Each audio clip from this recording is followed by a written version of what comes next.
Deborah Eisenberg is one of those fiction writers, they are few nowadays, who is not going to write a novel. Her absolute commitment to the shorter form seems to me something pure and admirable.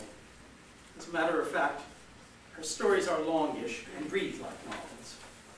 What they ask of a reader is the patience the great novel asks. The virtually unanimous critical praise Eisenberg has won for her 4 collections testifies to just how willing we've been over the course of almost a quarter century to read patiently for her remarkable effects and disclosures. Comparisons to Catherine Mansfield, Jean Stafford, Mavis Gallant, Alice Munro, and others have justly been made. But Eisenberg is really something quite new, without a trace of pastiche anywhere in her books. In Transactions in a Foreign Currency, her debut collection, the heroines are Alice Liddell-like girls, brave and perceptive, and better than the strange environs they've fallen into. Like Alice, Eisenberg's protagonists choose their words well, despite the verbal tomfoolery all around them. And as for Alice, so for them, things get curiouser. They wonder what will happen next. They wonder if anybody will ever behave in a natural way again. Under the 82nd Airborne and All Around Atlantis show broadening out. Our 2nd and 3rd collections, these are. Politics and history are the lightning all around the frame. In particular, America's late Cold War dirty wars in Central America come into play. The theme of a lofty North American obliviousness to what is being perpetrated by those who think they know best is scathingly pursued.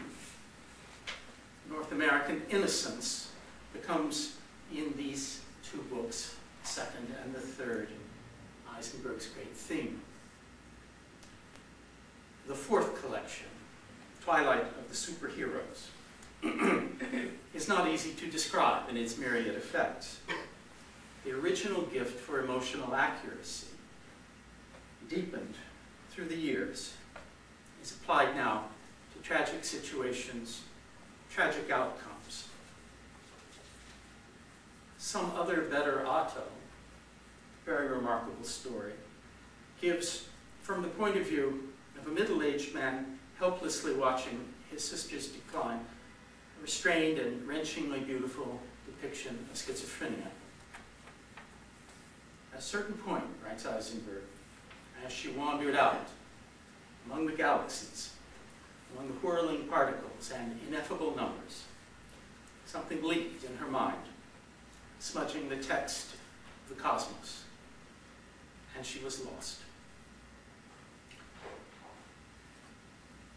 Twilight is a book about maturity, and obviously born of great maturity.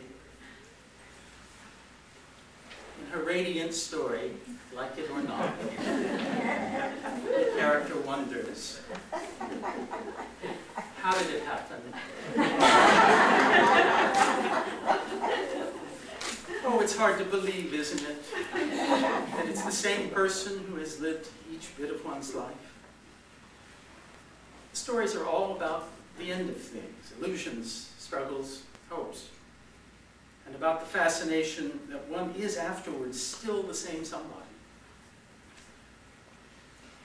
One of Eisenberg's best critics to date, Kathleen Shine, writes that the stories of Twilight of the Superheroes comprise a whole, a thoughtful, impeccably intelligent, witty tale of maturity, and what maturity, sadly, happily, leaves behind. Just as the collected stories of Deborah Eisenberg now comprise a still more amassing and beautiful whole. It is my privilege to present this year's award for fiction of the English-speaking Union to Deborah Eisenberg.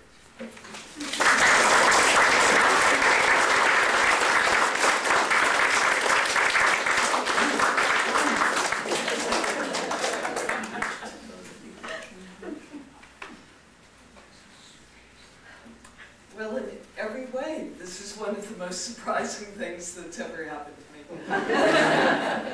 Thank you so much, Benjamin. I would have hated to miss all of that.